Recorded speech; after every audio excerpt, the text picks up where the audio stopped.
Council, come to order. Please join me in the Pledge of Allegiance. I pledge allegiance to the flag of the United States of America and to the republic for which it stands, one nation, under God, indivisible, with liberty and justice for all. Mandy, would you please call the roll? Here. Randall. Here. Butler. Here.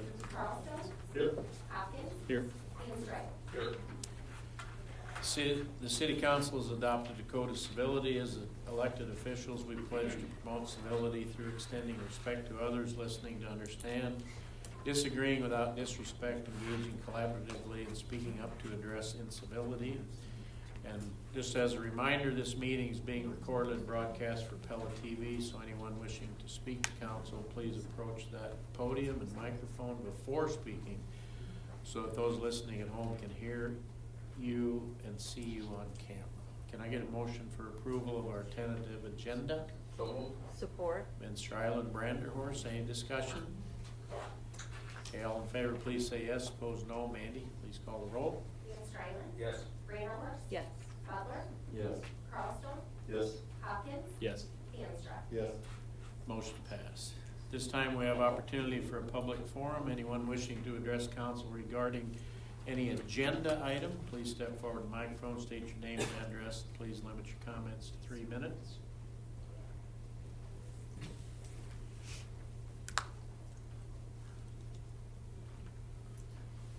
Arvin Van Sandy, 1117 Big Rock Park Road here in Pella. Speaking on behalf of the Friends of the Pella Community Center, I just wanted to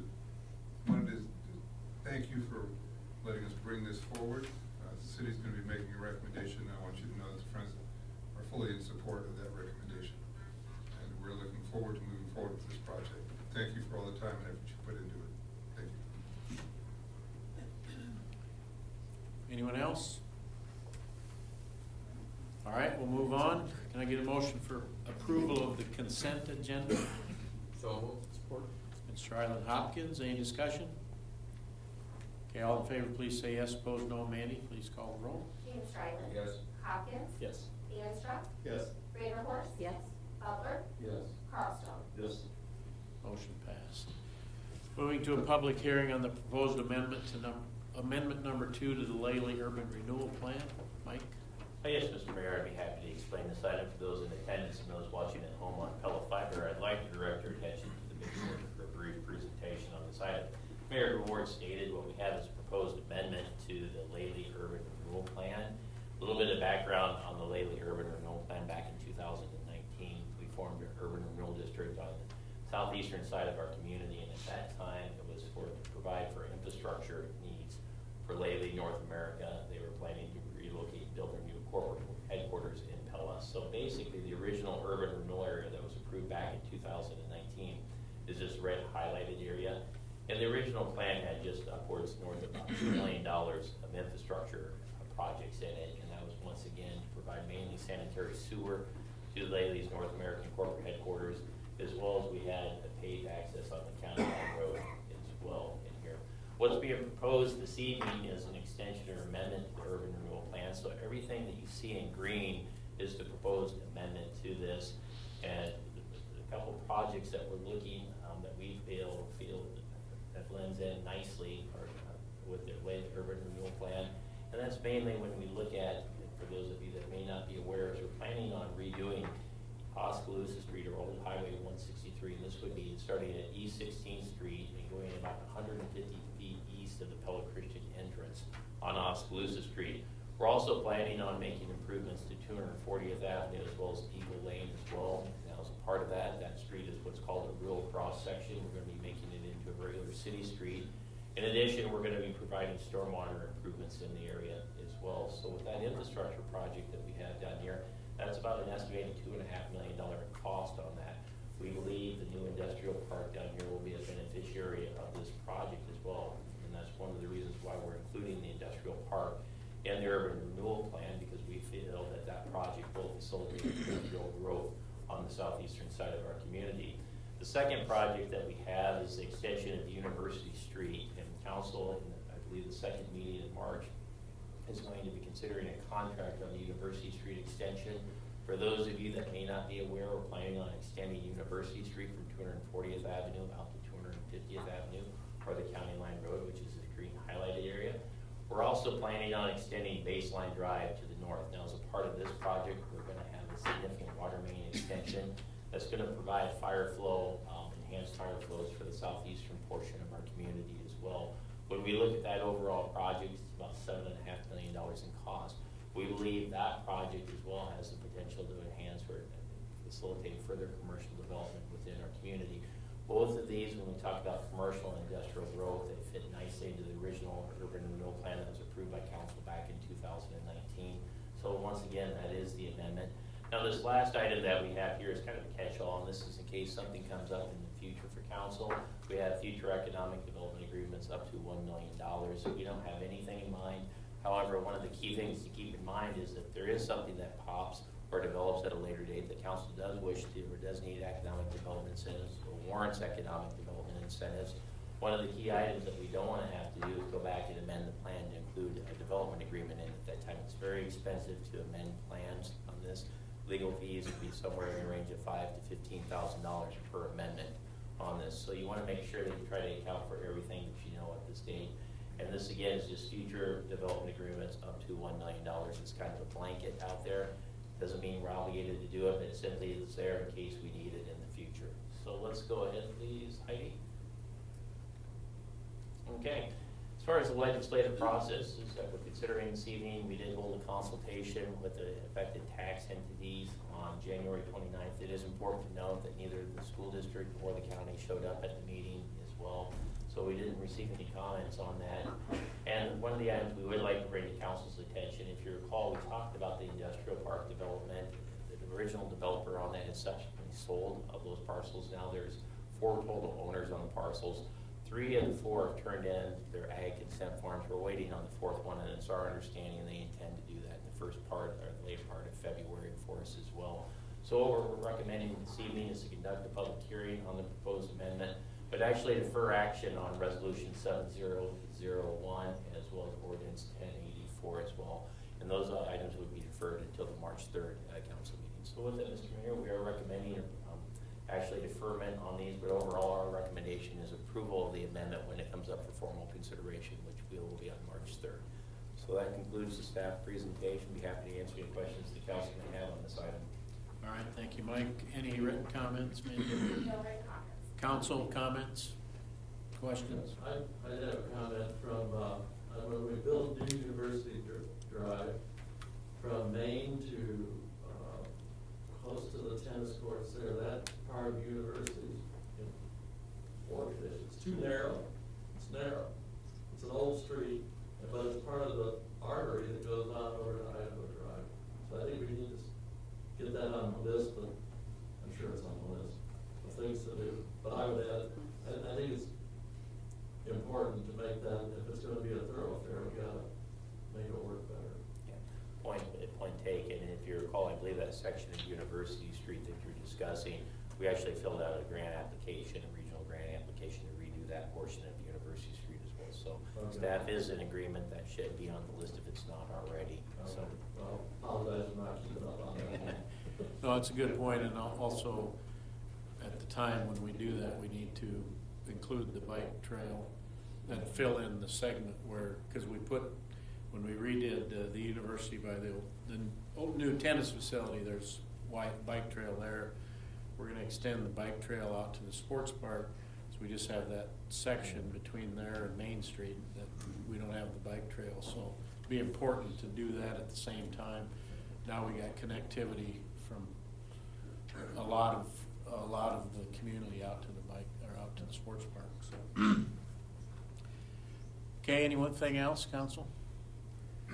Any member of the audience have a comment?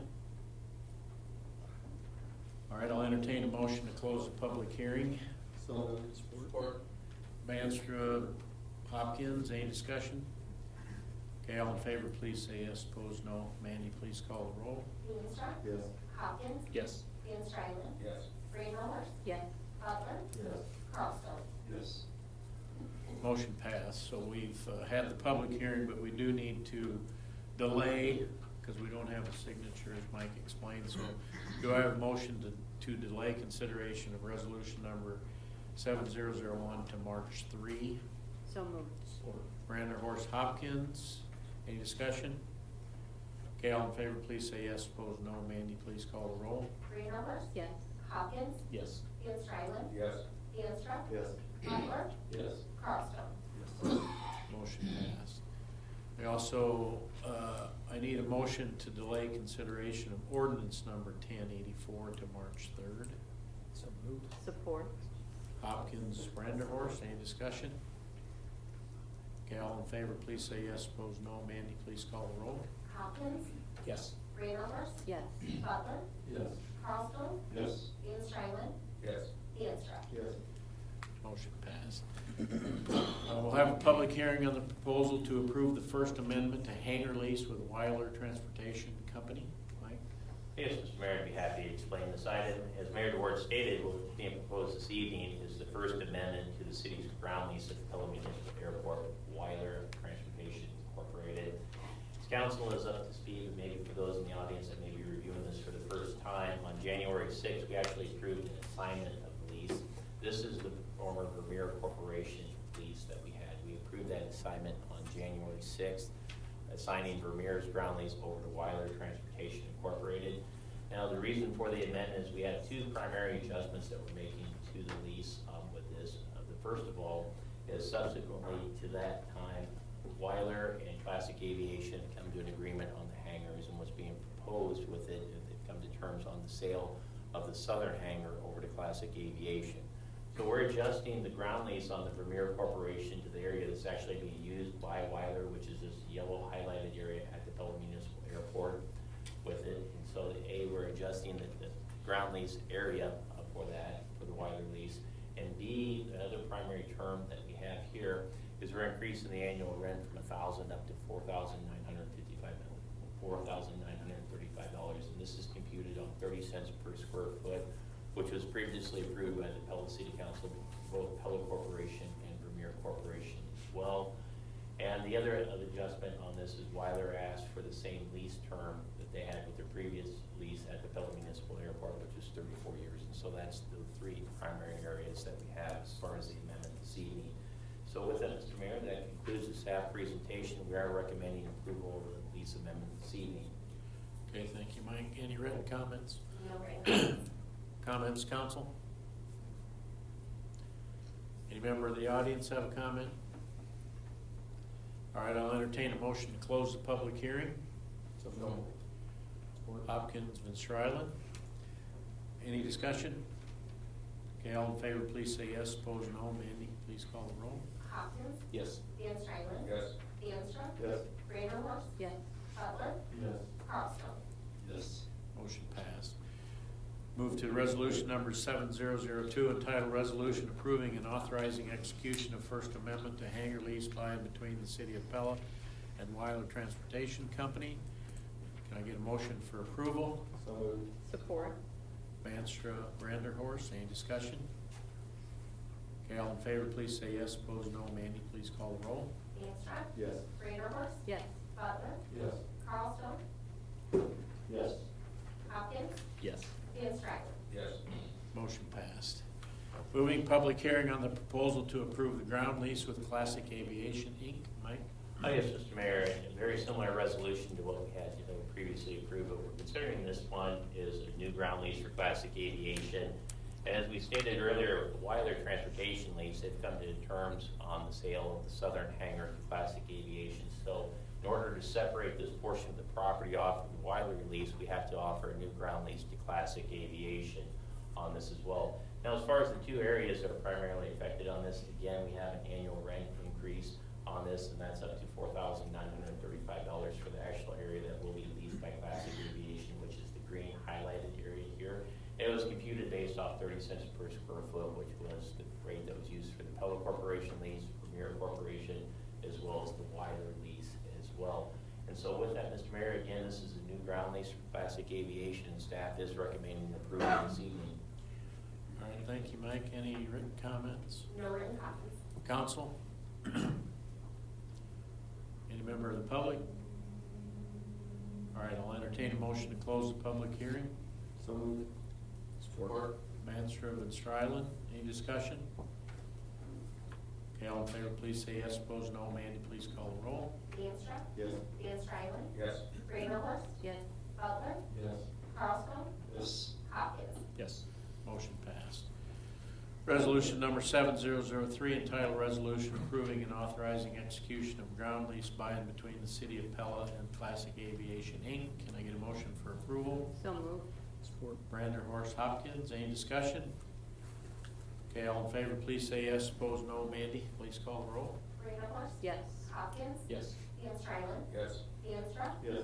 Butler, Yes. Carlstone. Yes. Motion passed.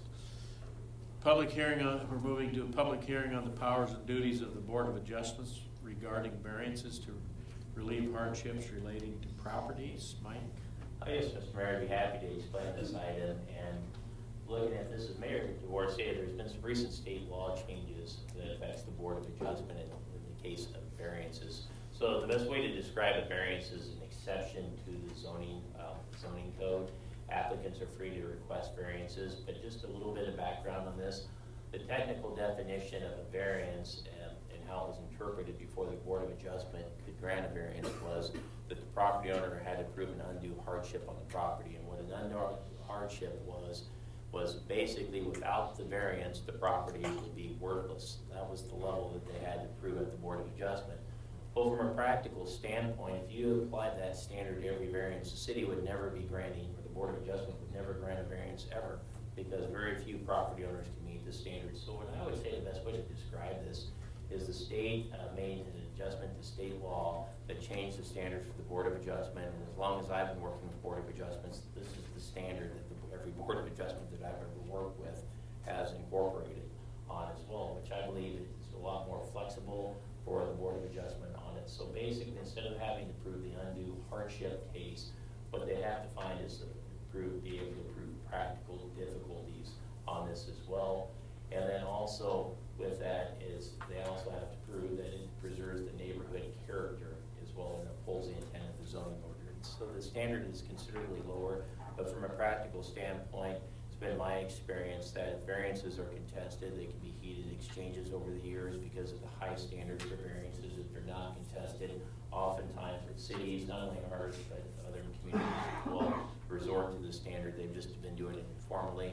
So what the state has done is it codified what's been done in practice for years by cities. This is the best way to look at it, Mr. Mayor. And we are recommending approval of the proposed ordinance this evening.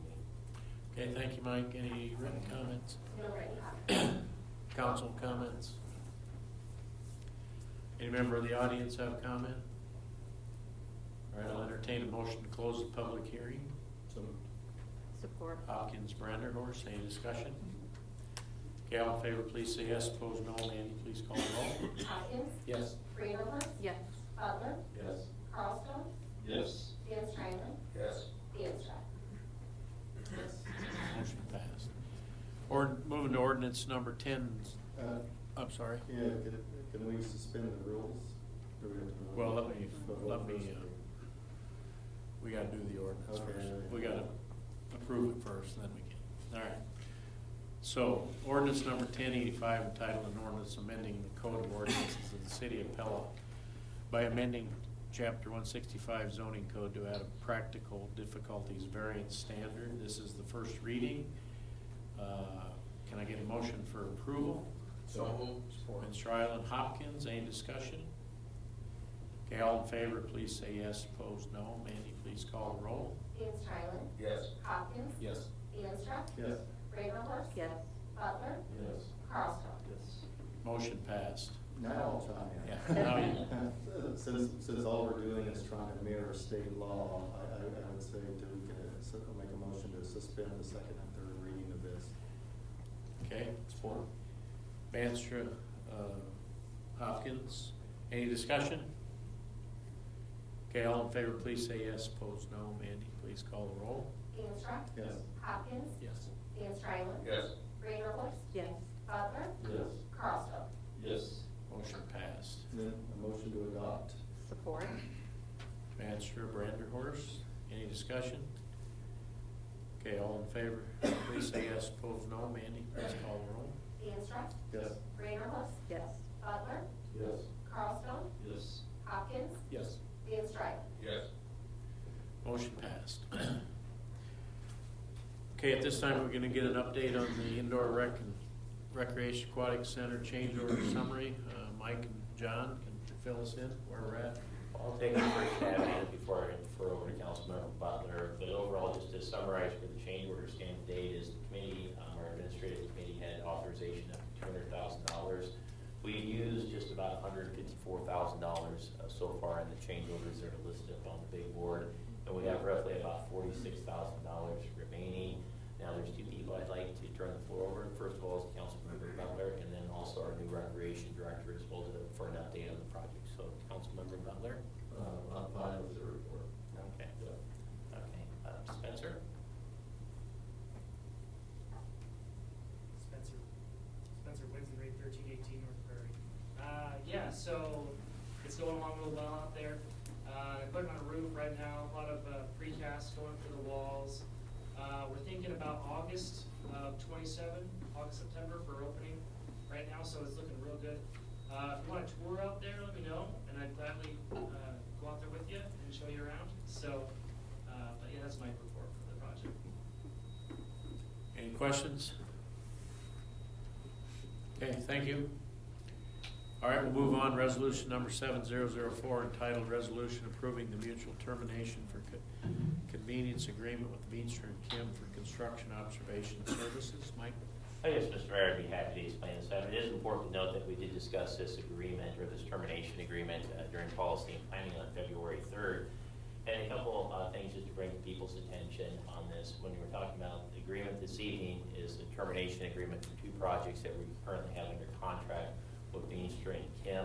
Both projects will be moving to the construction observation. Well, one of them is currently in the construction observation phase, and one will soon be in the construction observation phase, which is the light delivery HVAC project. Now, with this, we intend to work with Greenwood Consulting, which is Bob Veenstra's engineering firm. When Mr. Veenstra left employment with Veenstra and Kim, this is roughly about a year and a half ago on this. At that time, we moved the majority of our projects over to Mr. Veenstra's new firm, which is Greenwood Consulting. We stayed with these two projects because they were currently being designed at that portion of time. Now that we've moved to construction observation phase for the indoor rec center, with that project was designed by Mr. Veenstra. And he's also very familiar with the light delivery HVAC project. So the best way to explain this, Mr. Mayor, is the agreement that's being presented this evening is mutual. With this, it terminates the agreement, which allows us to formally enter into construction observation contracts with Greenwood Consulting for both of these projects. Okay, thank you, Mike. Can I get a motion for approval? So moved. Or Brander Van Strylen, any discussion? Okay, all in favor, please say yes. Opposed, no. Mandy, please call the roll. Reindeerhus, Yes. Dan Stryland, Yes. DeAnstruck, Yes. Butler, Yes. Carlstone, Yes. Hopkins. Yes. Motion passed. Resolution number 7005 entitled Resolution Approving Consulting Service Agreement with Greenwood Consulting for the Indoor Recreation Center Sanitary Sewer Improvements Project. Oh, yes, Mr. Mayor, explaining this ties in very closely with the previous resolution, which was the termination agreement. What this does is approve the consulting services agreement with Greenwood Consulting for the construction observation services for the sanitary sewer service at the indoor recreation center on that as well. It's important to note when we talk about the proposed force main for the project, as well as the lift station out at the sports park. Mr. Veenstra did design both of those projects as well. As far as the overall fees, they are at $64,500. It's important to note that these include additional staking cost that was included. So when you do an apples to apples, the fees will actually be lower than what we had previously with Veenstra and Kim on that. So with that, Mr. Mayor, staff is recommending approval of this agreement this evening. All right, thank you. Can you get a motion for approval? So moved. Support. Brander Hopkins, any discussion? Okay, all in favor, please say yes. Opposed, no. Mandy, please call the roll. Reindeerhus, Yes. Hopkins, Yes. Dan Stryland, Yes. DeAnstruck, Yes.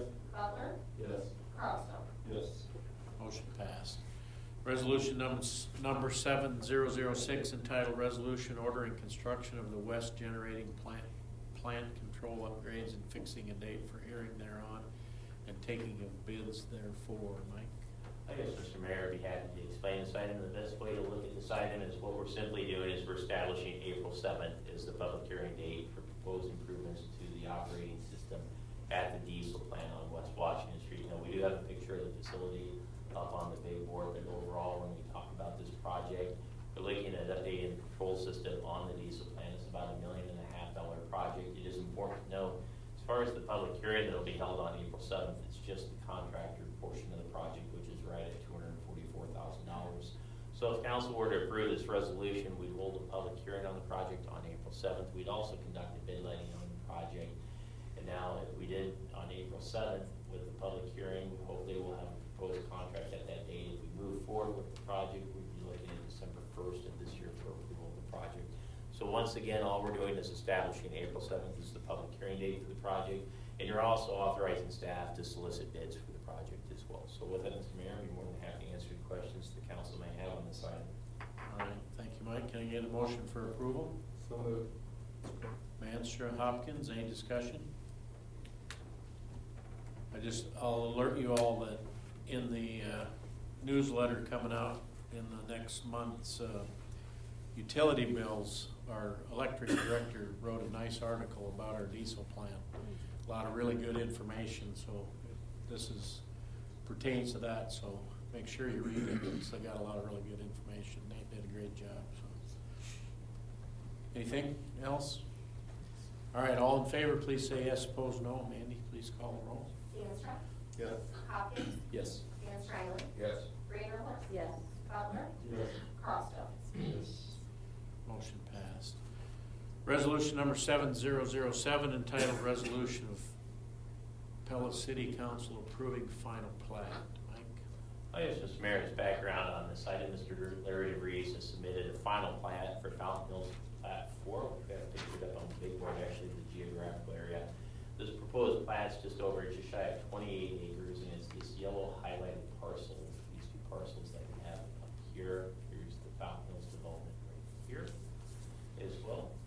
Now, let's go ahead, please, Heidi, and show the final plat up on the big board right here. So again, with the final plat that we're considering this evening, it's in 47 buildable residential lots. We have two action items on this as well. Resolution 7007 actually approves the final plat, as well as 7008 accepts the off-site easements and temporary access licenses as well for the final plat. So with that, it's important to note that the plat has been reviewed by the city's engineer, the planning and zoning department, as well as our public works department, and the city attorney, and we are recommending approval of both of these resolutions this evening. All right, thank you, Mike. Can I get a motion for approval? So moved. Vanderhorst, Hopkins, any discussion? I guess the only thing I'd like to add is that, you know, listening to Bob Veenstra at our last council meeting, it's probably before we move any further north to think about that west off there to go around the city from that side. So the city keeps growing, and it's been kind of growing a bit haphazardly, and if it keeps up this way, we're not going to have those thoroughfares that we need other than going through the downtown, the main street. So I think it's just that we just keep that in mind as we move forward on annexation and plats. Okay, anything else? All right, all in favor, please say yes. Opposed, no. Mandy, please call the roll. Vanderhorst, Yes.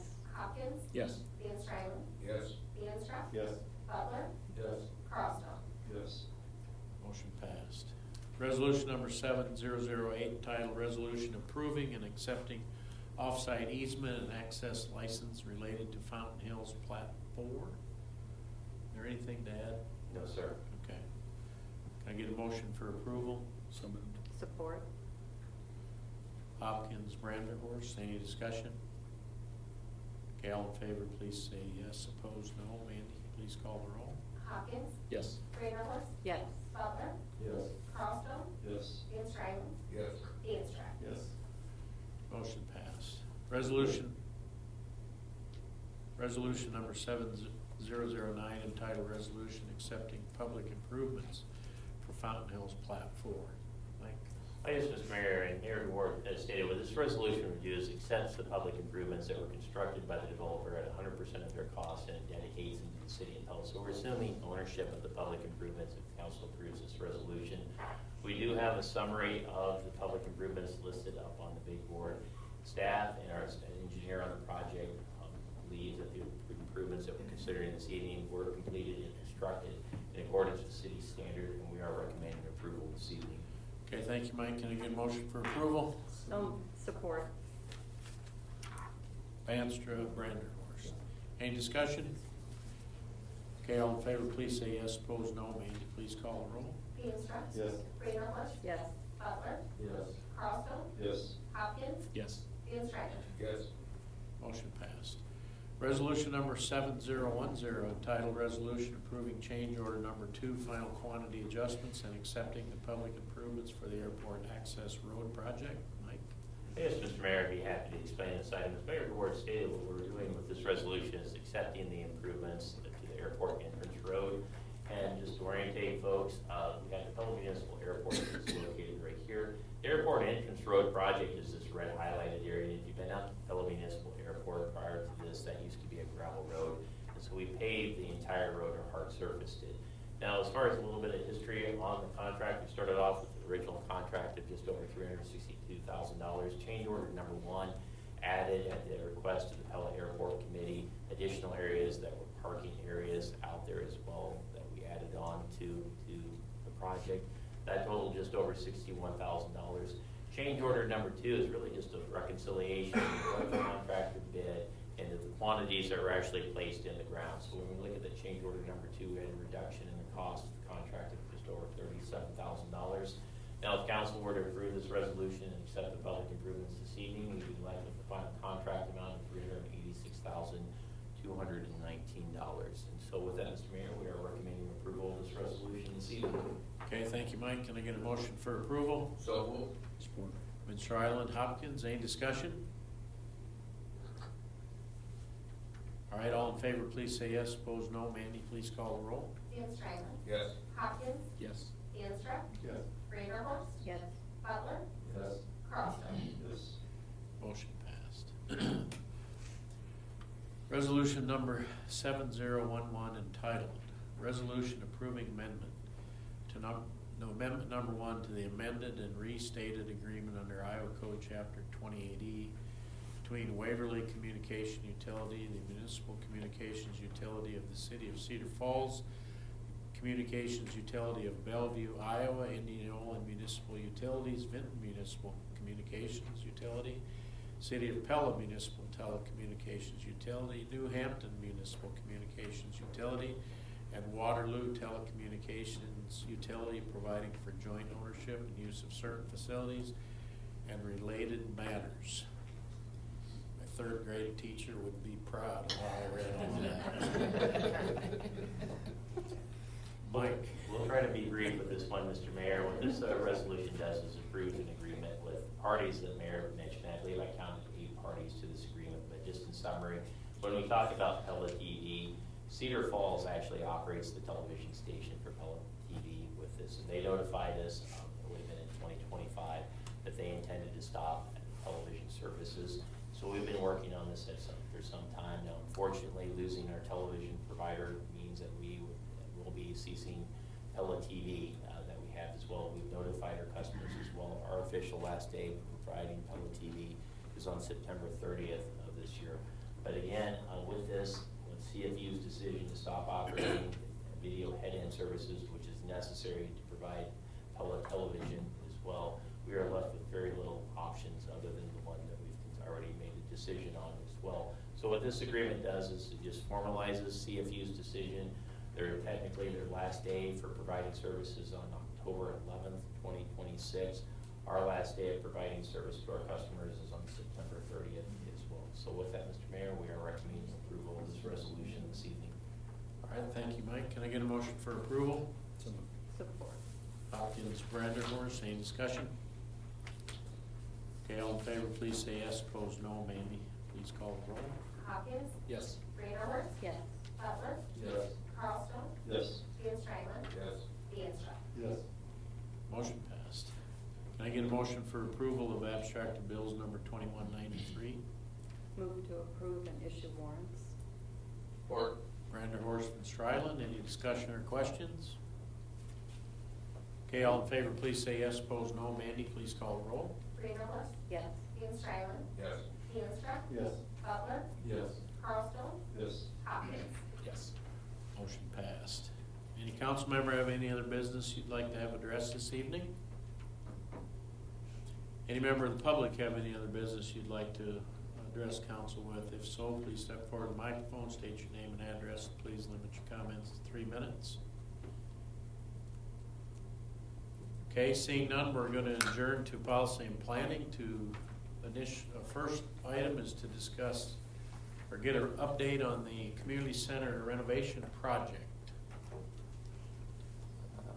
Yes, Mr. Mayor and Heidi, if we can go to slide number 2 on the presentation, and as Mayor DeWart stated, what we have this evening is an update on the Pella Community Center project, and specifically what we're going to be looking at, not only the update this evening, but as far as direction from the council, we're going to be seeking council's direct decision if we should seek construction bids for this project. If we decide to seek construction bids, the tentative schedule is to have a public hearing on this project, I believe sometime in April 17th, right around there on the project. And ultimately, consideration of a construction contract in May of this year as well. Now, prepping for this, we do have Mr. John Bloom, Shimmer and Associates here this evening to walk us through the community center project. But before we get to that, let's talk a little bit about the project's budget. Now, overall, with the project that we have here is a project all in on this project. We have revenue sources of roughly just over $8.5 million and a proposed capital project budget of just over $9 million. And as you can see with this, we'll circle back on the project that John's going to be reviewing this evening. With that, that leaves us with a project deficit of about $481,000. But I'd like to add further comments to that. First of all, this project has generated tremendous support. We're very appreciative of the support and the financial contributions of the Friends of the Community Center. Through conversations we've had with them, they've indicated that they intend to donate $2.5 million to this project as well. And I just wanted to make sure council's aware of that, because without that generous support, this level of project would not be possible this evening on this as well. Now, as far as our other major contributors to this, the state of Iowa has pledged $500,000 to this project as well. So we are very happy to garner the state support, and that was something that was somewhat unusual for the state to consider, because if you may remember, we actually received a CAT grant for the indoor recreation center a year before that. So generally, the state likes to wait about 5 to 10 years before they make an award to another community as well. But we had 2 compelling projects on this as well. So we were very pleased to gain the level of support that we got through the state for both of these projects. So when you look at the total revenue sources, we're up to $8.5 million. Now, as far as the projects this evening, John's going to walk us through what's included in the base plan as far as the alternates. But the key takeaway is when we look at the level of support, we believe we've raised enough money for this project that we can fund the base project that we're talking about this evening. I think what we're short in is when you add in the alternate, which is the stairwell addition that John's going to be discussing this evening. Another key takeaway on this, and this is something that we've had a lot of debate on, is this item as far as contingency funds for the project. Right now, we are budgeting a 10% contingency for this project. I like to think the amount of work that John and his team have done on the community center, and what I mean by work is they've done a lot of, I'd say, destructive testing on this to take a look at stuff what's behind the walls. I'd like to say that we're hoping that we can minimize change orders, but the truth is this is an older building, and there's always surprises with older buildings. So that's one of the key wild cards that we have, is how much money should we be budgeting for contingency funds as well. So overall, we're very excited to be at this point with the project. And again, at the conclusion of the meeting, we're going to be asking the council the question, should we see construction bids for this project? If we do proceed with construction bids for the project, the cost of the architectural fees to go through the bidding process is about $27,000. So with that, Mr. Mayor, I'd like to go ahead and turn the floor over to John. Okay. Yeah, sure can.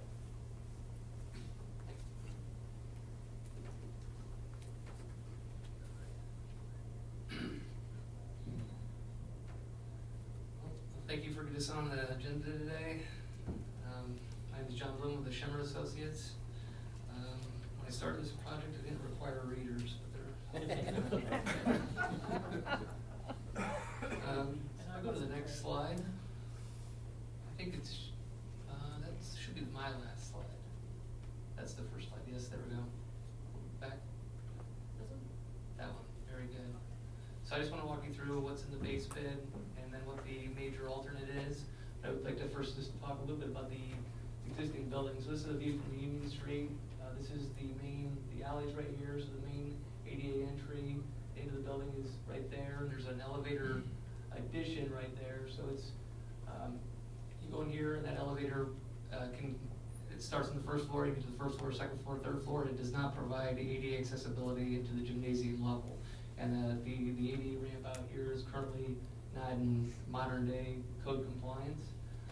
So the base bid, in addition to providing all new mechanical, electrical, plumbing systems, fire suppression systems in the building, we were also tasked with providing a new main entry into the building that provides ADA accessibility throughout the building and into the building, and also provides additional access controls. We're providing this one main entry to the building, and all the other perimeter doors would be essentially sealed.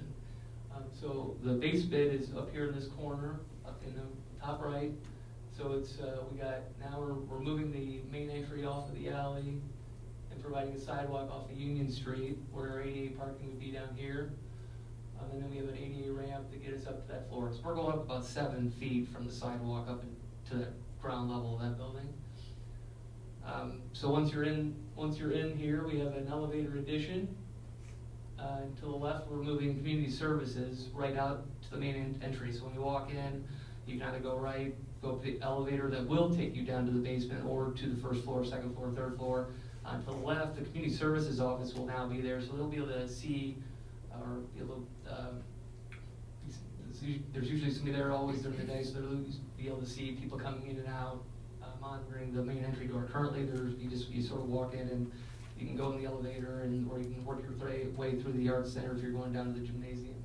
But this new elevator will probably give you access to all the levels, and there will be a better access control there. But this system does rely on just reusing all the existing stairs in place for the base bid. So the alternate is exactly the same, and I'll get into the floor plans a little bit after this, but the alternate adds on a stair addition that would also provide access all the way down to the gymnasium level and to all the other levels, from ground floor to second floor, third floor. So you walk in, you can take the elevator down to the gymnasium, or you can take the stair. And then our vestibule provides this access control, so we can if you go into the building, you might not be able to, after hours, might not be able to get into the second or third floor. You just be sort of stuck in the elevator vestibule. You can always exit though, of course. So so as far as life safety goes, the base bid provides everything I just mentioned. It's a new mechanical system, new electrical, plumbing, fire suppression, emergency lighting, all that's in the base bid. ADA access to the gymnasium's all in the base bid. What you're getting out of the alternate is just a stair that provides, modern day code compliance stair to access all levels of this building. So if I can go to the next, this is an existing plan of the building. All the red dots are where the existing stairs are at. So if you're in the gymnasium lower level, the way to get out currently, and the way that would stay, is that you have a stair, access to a stair right here, or you go up the bleachers and access the stair out to the northwest side. On the ground level, we have exit. This is where we're exiting out to the alley. These are the existing stairs. Third level, same thing. Existing stair. Third level stair. So that's the existing plan. So please go to the next one. Yeah, that's correct. So this is the proposed base bid plan. So the main difference here is off of this corner, we've demoed the existing elevator shaft, and we've provided a new larger shaft with a vestibule. So this goes all the way to the basement level, as I mentioned before. But so if you're in the gymnasium lower level, the exiting's the same. You have 2 stairs you have access to. And then, but you're also providing ADA accessibility through this elevator that goes to the basement. Ground level floor, this is exactly the same, existing stairs being used, existing exiting. The only difference is you're not going off to the alley. You're going south Union Street as the main entry. Second level, existing exiting system's the same, and the third level, same thing. So I want to discuss the color legend here. Just this sort of outlines the scope of the project. I mean, the entire building gets this mechanical, electrical, plumbing, fire suppression upgrade. It's just that, like, in the, I call that salmon color, maybe. So the white are areas that essentially don't have any new finishes or new fixture, or it doesn't have any finishes. It's just sort of existing to remain other than mechanical, electrical, plumbing upgrades. The salmon colored areas are areas that are just getting essentially new finishes, new carpeting, new paint, new finishes on the outside. And then the yellow areas on the first floor, this is partly the art center, the addition. This area, if you walk in there now, it's really compartmentalized in the 11 different rooms, so it needs more of a demolition of walls and rearrangement of spaces for it to function efficiently and to improve the aesthetics. On the second floor, we're providing, this is all new restrooms, and then sort of back of house stuff for theater groups that are used in the theater. And then we're doing the new commercial kitchen on that second floor. And the third floor, it's basically new finishes, and then we're just revising all the bathrooms to be ADA compliant. And then so the blue areas here, that's where our elevator addition is going, on the southeast corner. So the next slide would be with the alternate, which is 100 exact same scope of work on the interior. It just has the stair addition off the southeast corner. So in this scenario, with the addition of the stair, we do have one more exit out of the lower level gymnasium. But essentially everything else is exactly the same, except for if we build a new stair, we can eliminate one of the existing stairs that are currently right here, and we can recoup that for rentable space or usable space for programming. So these are the 2 main differences between the base bid plan and the alternate, is that the existing stair would be demolished and reused. We put floors in there, ceilings. Let's go to the next one. Existing site plan, and I'll get into a little bit of the cost estimate in a little bit, but the site plan, I'll show you go Union Street here, our main entry into the building. Now running north-south, ADA ramp, curving around, because we've got to make up quite a bit of grade change. Demolition of the existing stairs that are currently there, and then we're just we're demoing some concrete around and adding it back, and then we've added a trash enclosure. So some of these site items, when we go back to our 2025 cost estimate, the site items is one that grew substantially through the site plan review process and some owner requests, and then another big item that we've caught more recently is that we're providing a new sanitary line into the existing building. The addition current sanitary line addition was built, I believe, in the 1940s, and we don't have confidence that that'll handle new restrooms, and so that's built into this project now. The next slide, please. I think it's a cost estimate. You need to go back. Does it go backwards? Yeah, one more, there it is. So I know this is impossible to read, and but Mike mentioned it. We have about a $500,000 difference between our 2025 cost estimate and our most recent cost estimate. I can certainly discuss what I believe the scope of work increase was, if that's helpful. But if you think it's helpful, I will do that. So as I mentioned before, the site work, a little bit more site demolition, added sidewalks, the trash enclosure, the addition of the sanitary line. On the exterior of the building, we've identified in the last 3-4 months, we've just identified more masonry tuck pointing that we believe is needed for this project, that was beyond what we had at the 50% cost estimate, and there's sort of economy of scale of doing that now. We've identified a roof. There's basically 3 roofs on the building. There's the main roof on the old building, there's the east addition and a north addition. What was originally in our scope of work was identified on the east addition that was gonna be re-roofed. Since we've been doing roof inspections and roof cores recently, we've recommending that the north roof also be replaced during this project. We've added there's just been, and then on the second floor, there's been additional remodel areas. So it's more demolition of walls, more new walls, more finishes. So that's just added scope. The gym floor restoration was a new one as well, that currently there's been a lot of humidity the last few years in that gym because the mechanical system's not working properly, so that floor now needs a substantial amount of work to be boards replaced, and some boards replaced and then refinished. And then initially when we did that estimate too, the alternate was the elevator and the stair, and so at some point between our design committees and the city, working with the city, we determined that it wouldn't make sense to have that as an alternate, that the elevator was very important to the project for accessibility to all levels.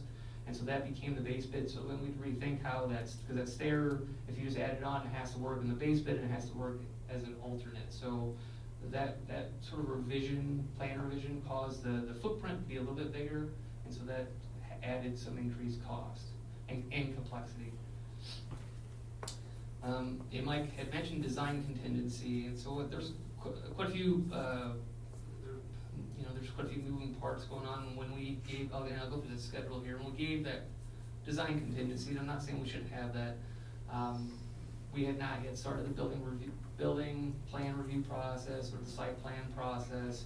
We still had wanted selective demolition completed. We were waiting on our asbestos abatement, new asbestos abatement survey. So all these things have sort of trickled in the last 4 weeks, and to our favor, I believe.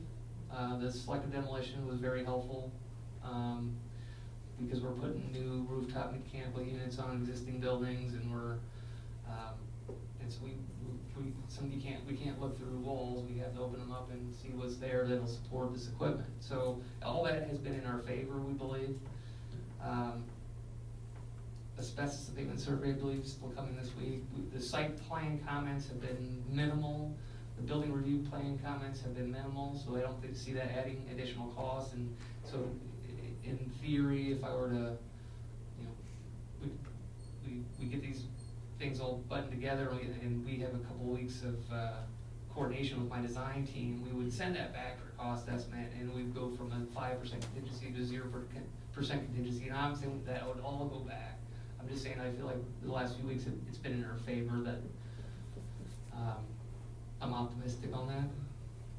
So then if I look at the schedule, I can't read that. But we've been going through this. This is sort of like I think it says pre-app meeting, and then this is when we completed our 95 construction schedule estimate, and then this was when the leases were terminated, and then we submitted for permit, and so all these things are just sort of happening. Cost estimate reviewed by the city, and so we're here right now at 2/17 trying to get approval to move forward. We received our building review comments this morning, so we're a little bit behind on that date. So this date might push a few days too. This is resubmit our comments. Planning and zoning is scheduled for next Monday. I think that'll be approved then. Building permit approved, bid set under, once we get building permit, then we're really ready to get stamp these drawings and get it ready to go out to bid, hopefully.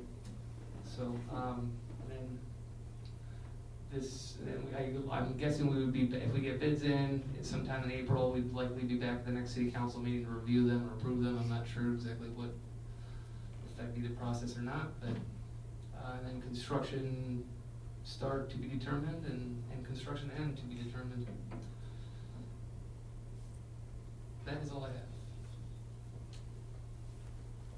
John, just to clarify two things that my question on, when we talked about areas of the building that will remain largely intact, Yeah. specifically, what is planned for the theater on this? I'd like to make sure council's aware, because that's like the question that will come up, is the improvements that are planned for the theater, for the community center. Currently, the theater will be getting the mechanical system upgrade, the fire suppression upgrade throughout, and some electrical systems. We're planning on replacing the lighting systems at this time.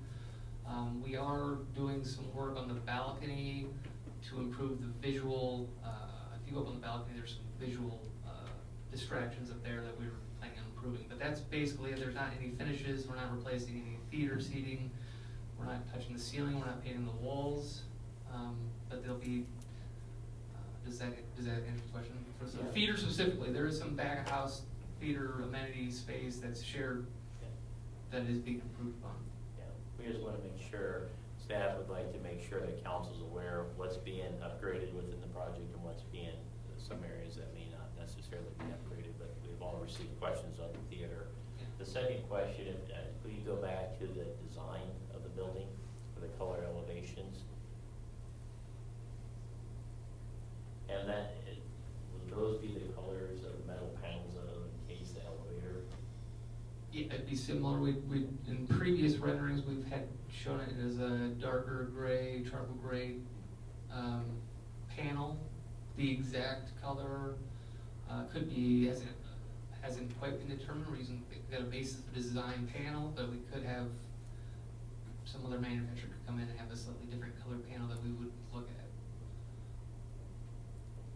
And that's one of the items that we'd like to make sure of tonight. If we go out to construction bids, we want to make sure that we address any questions that council has before we do that on this, and the design of the building is important as well, so. Okay. Questions, comments? Council? Is anybody opposed to going to bid? We can't go soon enough. We don't know what it's gonna cost unless it gets bid. That's, The only thing that I would maybe suggest is that the Friends of the Community Center, the key is those pledges and their ability to finance the pledges. I would like to see a commitment from the organization, the institution, or the person who's financing those pledges. You know, that we have that in place to know that the due diligence has been done there, and then that the pledges, if they're not coming in with cash, they'll be coming in via the financing. Yeah, that's an excellent point, Councilmember Bannister. And Heidi, if we can go to slide, I believe it's 20, please. This shows the schedule on there. So our thoughts are, where we're at now is February 17th. We'd start the formal bid process on March 17th. The city attorney would review all the front end documents on there. We'd have, as John said, we received construction bids mid-April. Our thoughts are, before we approve a construction contract, we go through a very similar process that we went through for Pella for the Indoor Recreation Center, where we understand how the pledges are going to be financed. We'd have bank commitments on those as well. So it'd be the exact process. And then we'd also have a proposed contract at that time before we approve the construction contract with the Friends of the Community Center as well for those pledges. Sounds good. Okay, thank you. I have a quick question on for Friends. I know it's limited amount of time, but there's a lot of big wide open spaces on these drawings that are not touched. So it's going to be a shame. New additions all around, which is great, but the heart of the building that USP uses it for is going to feel untouched at this point for the most part. And are the Friends content with that? Or USP content with that, and or is there hope for more money to tie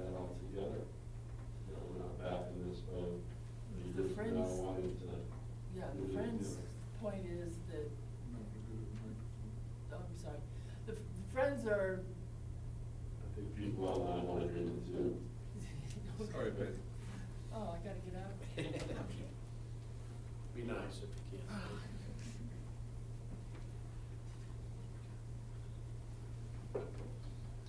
The Friends have contended all along that, the building belongs to the city. Our main goal was to get, the handicap access and to, save the building and make it good for another 100 years. So we're totally content with this. And while we're talking about it, Cal, we've got, quite a bit. How much of our pledges are already outstanding?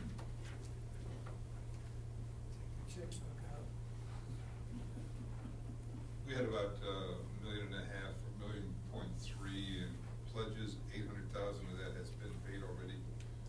We're working, we have informally met with Steve Craybrink at Marion County. He's assured us that they can finance it. We expect, because the project has drug on as long as it has, a good portion of the pledges will have been paid prior to actually needing to finance anything. But we have held back a reserve to cover our carrying costs, our projected carrying costs for those pledges that are still outstanding. And how much do we have in CDs? We have a little over $2 million in CDs right now. So most of our money is available to go right away. And to your question, Spencer, when this project was put together, it started off as a $15 million project. It shrunk down to a $5.5 million project, which was just get the internals taken care of. Now the theater, the auditorium at that point was deemed in pretty good condition, better than the rest of the building.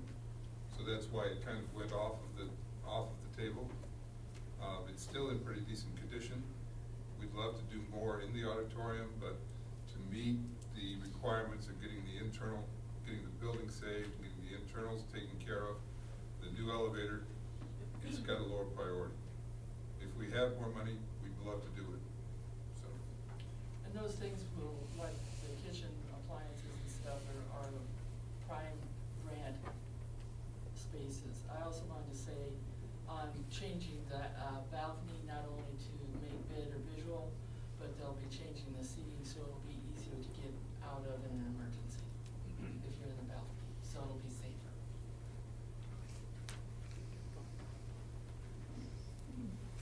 Any other questions before we, thank you. Okay, anything else? Otherwise, will council's saying proceed to get bids? Yeah. Keep the project rolling. Okay. Okay, we'll move on to discussion about our proposed max property tax levy for the next fiscal year.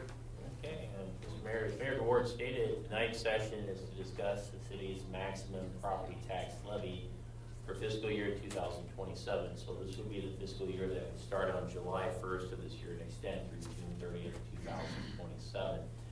Now, as far as the legislative requirements, it's important to keep in mind when cities are required to establish a maximum property tax levy. So this is the maximum amount that could be levied by the city. City council is not obligated to levy up to the maximum amount, and in the past, when we've done this, we've always given ourselves some cushion in case council desires to add additional projects in on this. It's important to keep in mind that we'll have formal budget discussions in later March, I believe on March 30th of this year, March 30th and 31st as well. So what we have to do as far as legislative requirements is on March 3rd, we'll establish the maximum property tax levy rate. And so, like we said in the past, we've always had cushion with that when we got to the budget discussions. So right now, the best way to look at this, if you went with staff and we factored in the cushion as well as the projects that we've talked about, and some of them have been approved by the city council, is we'd be looking at a maximum property tax levy rate of $11.33. Now I want to make clear, we're not recommending $11.33. That's just what we're talking about as far as the maximum amount. Our goal is tonight, it's $11.33. We're hopeful on March 3rd, it'll be less than that, and we're hopeful on March 30th, it'll be less than that as well this is a process that needs to be worked through. But we wanted to elaborate on it as we try to discuss and establish a maximum amount on March 3rd. There's some important things to keep in mind. Next year, we've had a lot of development within our community, and that's shown up as far as the city's property tax base. Overall taxable valuations for the general fund grew at 6.7%, which is a great growth for us as well. There's a lot of communities in Iowa that would like to have our growth as well. It is important to note with the state ratcheting system on it that actual taxable valuations grew just shy of 10%, but it was lowered through the state formula process down to 6.7% as well. So keep that in mind when we talk about maximum levy rates. There is additional property tax valuations that is due to growth, but there's also some revaluation that's going on as well. When we get to March 3rd, we hope to articulate that more when the impact of the existing tax base through our maximum levy rate as well. Now, as far as next year, we have just a couple items. In fact, there's 3 items that we'd like to talk about, and we made good progress on the ambulance side of things, and hopefully we'll have some news to share here soon. But it's very similar to what we've had over the past few years when we've looked at the Pella Community Ambulance, the ambulance services areas outside of the City of Pella. And one of the key things that we look at anytime you talk about an ambulance is obtaining adequate funding for the ambulance as well. That's still an ongoing issue that we have. And so we're making good progress with the ambulance. Hopefully we'll have some news to share soon on that as well. The other thing to keep in mind, if you recall, when you approved the urban renewal plan this evening, we also informed the council, and the council is aware we're planning on extending University Street and Baseline Drive on this. In fact, in the second meeting in March, I believe on March 17th, it will be a proposed public hearing on that project. If you were to look at this first blush, the full debt service amount on that project is about 60 cents. And so when we look at that and look at the debt service levy on the max levy amount, please keep in mind that if we levied just to pay the debt service on University Street, the debt service levy would be going up about 60 cents, which would increase the city's overall property tax rate. So let's go ahead, please, Heidi. The last item that we have is there's been a variety of projects approved by the Pella City Council over the last, I'd say, 18 months on it. And we're not questioning the validity of these projects or the necessity of the projects. We simply got to find a funding source for the projects. For every single one of these projects, we stated when they were approved by City Council that if we may have to issue a debt service levy for these projects. What's taking us some time on this budget is when you look at these projects in particular, what we're hoping to do is pay cash reserves with these projects and not have a debt service levy for these projects. But when you talk about $6.2 million worth of projects on there, it takes some financial planning to do. And so we're actively working on these projects. Hopefully we'll have some update on these projects on March 3rd as well. Now, the last thing that we want to make sure council is aware of when you talk about this budget, FY27, the state of Iowa is currently considering additional property tax reductions. Could be for this fiscal year, could be for the next fiscal year. And as council is aware, but maybe members of the public aren't, whenever the city of Pella approves a budget, when we talk about the general fund specifically, we never approve just 1 year on it. We always have multiple years. And so what we're going to do when we set this max levy, as well as the budget, is we're going to plan our budget over 3 years. And so the goal is, and what we've been very successful through the years is, we've always presented 3 years worth of balanced budgets at the city, and it's our intention to do that as well. We are planning to plug into our financial models what the state property tax reductions looks like as well. So that takes a little bit of time whenever you do multi-year forecasting like this, because the key thing is we don't want to get to the budget for next year and say everything's fine for next year, but the following year there's a problem. If there's a problem, we're going to get on it right away, and we're going to address it. We're at least going to make sure council's aware of it as well, but we'll do our best to address things at the staff level. So when you stand back and look at the max levy, we've got a few things at play here. We've got the ambulance we need to work out. That's a continuing issue. That's not a surprise to anybody. That's an ongoing issue. Then you have projects that we're committed to that we got to figure out a funding source as well. And the third item that we have is you have some additional property tax legislation at the state level as well that we're working in our models on that as well. So let's go ahead to the last slide. Heidi, if you could, please. So we have a comparison up here right now on this, and one of the key items that we're working in the back of my mind on this, when you talk about taxable valuations increasing by 6.7%, know council will be asking this question is, let's use some of those taxable valuations to pay for University Street, and that's what we're working on right now. If we were to keep the operational levy basically status quo that we have right here, our debt service levy increased by about that 60 cents that you have up here, up there, and then you'd be looking at 1133, which is about 5% more on that as well. And so what we're working on is, what does 1075 look like, maintaining the existing tax rate and being able to pay for projects using cash reserves, with the realization that there will be a reduction in the operating levy, and hopefully we'll be able to offset some of the debt service levy. So again, hopefully we've tried to be succinct in explaining this, but we're really striving to be responsible in this matter. And equally important is we feel passionate that we have to balance our budget over multiple years, especially in the light of state property tax cuts. If you don't, that's when surprises happen. So we're trying to do the hard work now. But these are all things that we need to think about on March 3rd. Whatever the levy amount that we have is likely going to be greater than 1075. And I would recommend that the city council budget higher than 1075. And this is just pure, plain and simple. What we view as city administration as priorities for the city's department's funding levels, we may view differently. If you want to have flexibility to add things back in, you need to have it on the operating level, on the levy rate as well. If we simply establish 1075 at that time, there's not a lot of flexibility for future changes or specifically anything that you're looking to add back into the budget as well. So we would recommend setting a max levy higher than 1075 on March 3rd.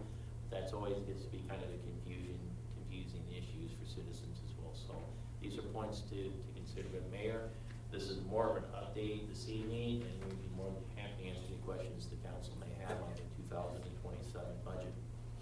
Okay, questions? Do we mail that out to property owners, or does the county? The county does. So it's on their form, which always brings a lot of questions. It does. It certainly does.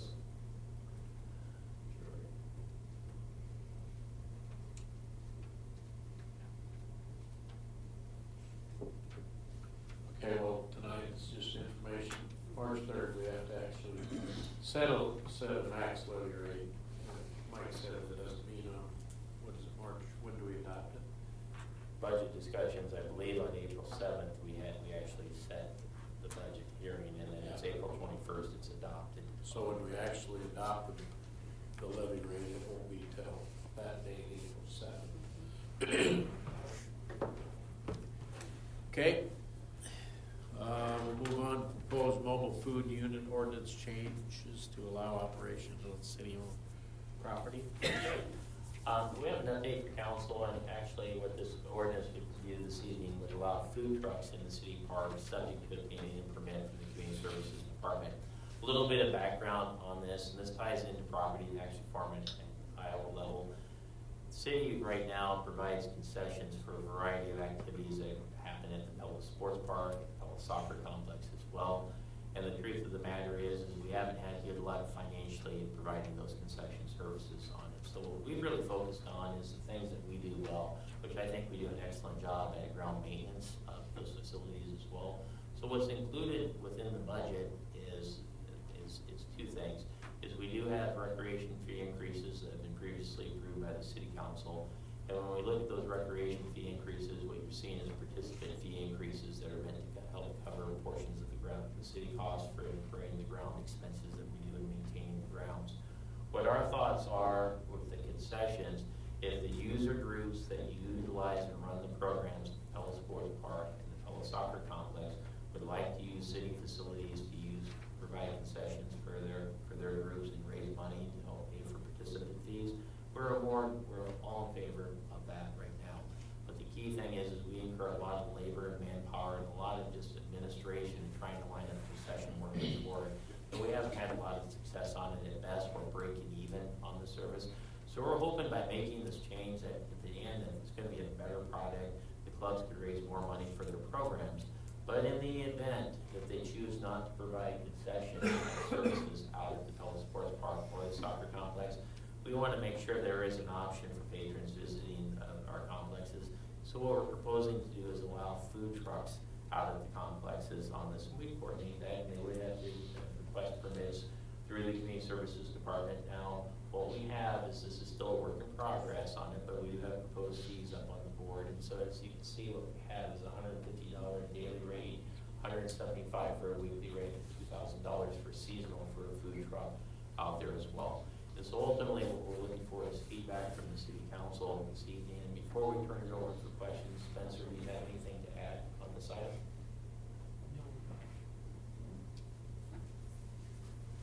I don't have anything to add. We researched some other cities and what they've charged, was where we got the fees from. But again, we're not set on any price per se, so if you want to price that as an item, we're good with that too. So is it only this flat fee, let's say, so there's a huge basketball tournament coming in, the organizer doesn't provide concessions. So a couple of food trucks come in, we're only gonna charge them $150 for the day. Correct, for one day, yes. So if there was a weekend one, it'd be that 175. But like for a Little League season, they'd rather just book the $2,000 ticket, and it's just, they just know they're gonna be out there. I'm not sure if they start off probably with the day rate or whatever, but then they realize if they're making good money, they might get a better bargain for the $2,000 seasonal rate. We kind of set the seasonal rate lower to kind of encourage them to want to go out there longer, so we don't have to be out there doing sling hot dogs and whatnot. So. Did you consider at all a percentage of gross sales? You could do it that way. The hard thing about percentage sales is it's easy to not say what you did. So, especially if it's a cash-based kind of business, so you lowball the city, basically. So it gets a little sticky, but you can do it. You can do it. That's how the Historical Society operates their tulip time. Self-reporting by all the stands. I'm sure they're 100% honest. I'm sure they're great. So what's been I'd have thought that a lot of the support groups for these clubs and so would want to do this as fundraisers, or hasn't that been successful to them? So Little League wants to set up a contract. We're in the process of putting that together right now. And so they'd actually run the concession stand versus the food truck kind of thing.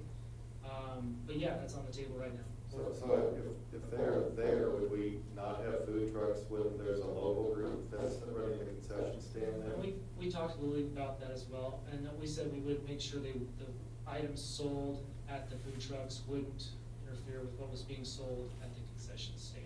So more of niche items like a walking taco or whatever they're not gonna sell would be an option for a food truck. So that would take a little more coordination actually to find out what those groups are gonna serve then. Right, and we want to request a menu from them and price points. Yeah, it's part of the contract in there too. We want them to have insurance and all that too. So, yeah, great thoughts. We're thinking the same thing, so. How long is the Little League season? How many weeks is it? Alex, It's only like 6. 6 weeks long? So that $2,000 seasonal at $175 a week, what is that? That's like $1,100, $1,200. So it'd be better for them to do weekly Right. than Well, actually seasonal. So how's that working? Right. Correct me if I'm wrong though, but I think. There's also like a flag football season too. Yeah. So there's other things going on at the same time. Alex, you want to jump in? Yeah, I thought this was gonna. But let me ask this question. I think for the Little League, you're talking about them running our own, a concession stand that exists, they're gonna do, this isn't a food truck. This is food trucks, right? Yeah. So the food trucks we want to bring in for the tournaments too, we do not have a agreement right now that they would do the tournaments. We will have that as an option, but right now, the couple of tournaments that we run, we've brought in food trucks before on top of our own concession stand, and that's really popular just because there's so many people out there. The seasonal rate, we do have Little League, and then there's the adult softball, and then the flag football, so the season actually is like June through August. Gotcha.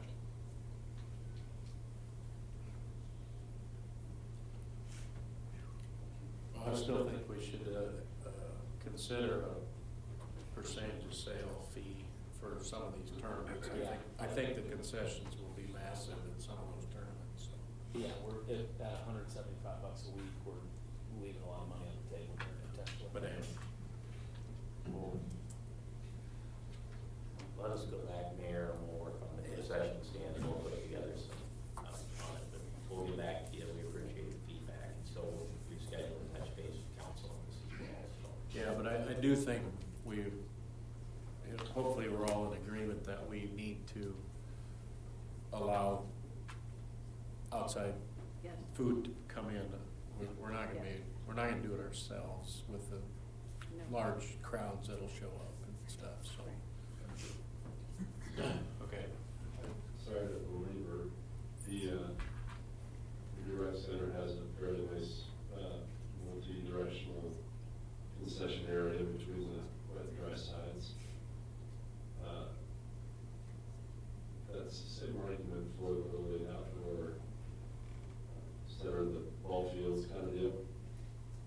We looked at contracting somebody to run those concessions. Think about January, the food truck thing may not be as popular. Right, it's on the table, it's being discussed as well. You know, I worked in my previous city, we had a sports complex with, we'd have 250,000 visitors a year. And we had an RFP that we wrote to have the concession stand subbed out. So they'd actually give a percentage. They would do, it was like, I think it was 25% of their sales, gross sales would come back to the city. So it can be run both ways, but it takes a lot of stress off of city staff to have it subbed out, so. Yeah, I'm not arguing against. Either way. I want the city to do the food business, but I don't want to undermine the facility we're building either. Right. And again, I think the trust great in the weather.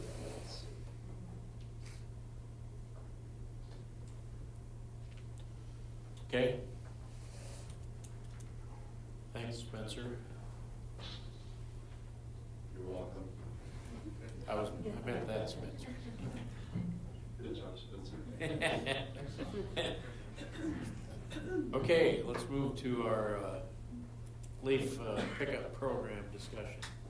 Yes, Mr. Mayor, we had a request from a council member, and it's Councilmember Butler, and I'm gonna defer comments over to Mr. Butler here soon, but we had a request for actually the city staff to perform leaf and snow debris removal in the central business district. And specifically, the request that came to us is just the leaf program on it as well. And we've been in communication with Mr. Butler on establishing a program, but really tonight, when we thought about this, Mr. Nixon and myself, we thought we'd get the temperature of the council on if it's something the city should provide. And then two, we'd also be interested in the level of expectation for the scope of services, and that's really what we're looking for direction. A little bit of background, we did a special leaf pickup in the downtown this past fall. It was roughly about $500 to $600 on it that we incurred for a contractor to go in. We had a large amount of leaves in the central business district. And so with that, Councilmember Butler, if you could shed some details on your thoughts on the leaf collection program. I had the opportunity to talk to Chandler a few days ago, and he said this is a very unusual year. He said the trees were very late in dropping their leaves, and then we had snow before all the leaves came down. So it got very complicated to pick up leaves. And then we had, so once the snow disappeared and the leaves kind of dried out, and we had some really strong winds, and we had more leaves piled up on the south side of Franklin Street than I've ever seen. I mean, they were two feet deep in places. So I think what we had was, what I thought about it, is a kind of an anomaly year. It's an unusual year. Normally the leaves come down earlier in the year, and Chandler can catch a lot of them in the park before they get on down the street. So I think what we need, and as I walk up and down the street now, there's hardly any leaves. There's still leaves parked here and there behind obstacles like the benches. But I really think we probably just kind of need to reiterate to the business owners what their responsibility is. And encourage them to, like today, if you just took a blower and blew those leaves off into the street, your sidewalks would look better. and the street sweeper will catch them at some point. They run that pretty often, and, so I certainly don't wanna add a burden a financial burden to businesses downtown. But I think, you know, it's kinda like, well, if we have a flood, we fixing stuff up. This is a flood of leaves, unusual, one time, might not happen again for 3 or 4 years. That's kind of what I think. So I think under city code, building owner is responsible to clean everything off of the sidewalk in front of their building. Yes. What happens is, once it gets in the street, then it becomes our problem. So I would say, to me, what happened this year, you've have done a good job of explaining what happened, because I saw the leaves too, it was unusual. But I think we should, if we get an accumulation of leaves in the street, hire whoever, just come clean them, because we don't do street cleaning that often. A lot of time, in this case, probably a lot of leaves ended up being in the snow that was removed.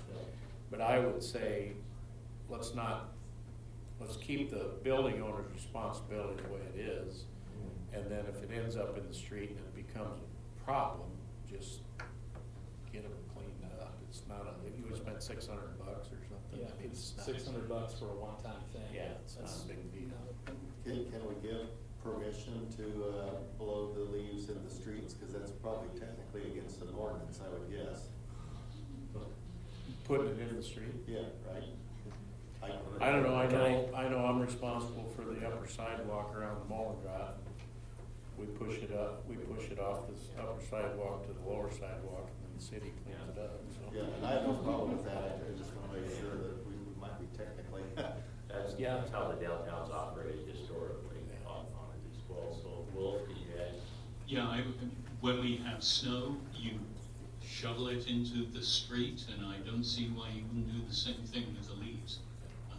If it's in the street, we can get and do clean it up. And you're quite right, this year, our snow pile had a lot of leaves in it. But I think also, yes, this year was, well, let's hope, an anomaly. We'll see.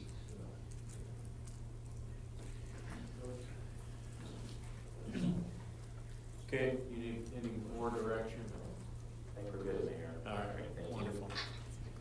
Okay, appears we're up to the end of our list here, so I will entertain a motion to adjourn. So moved. Support. Hopkins, Branderhorst, all in favor, please say yes. Opposed, no. Mandy, please call the roll. Hopkins, Yes. Branderhorst, Yes. Buckner, Yes. Carlson, Yes. Hill-Stryland, Yes. Hill-Stryland. Yes. Motion passed, we are adjourned.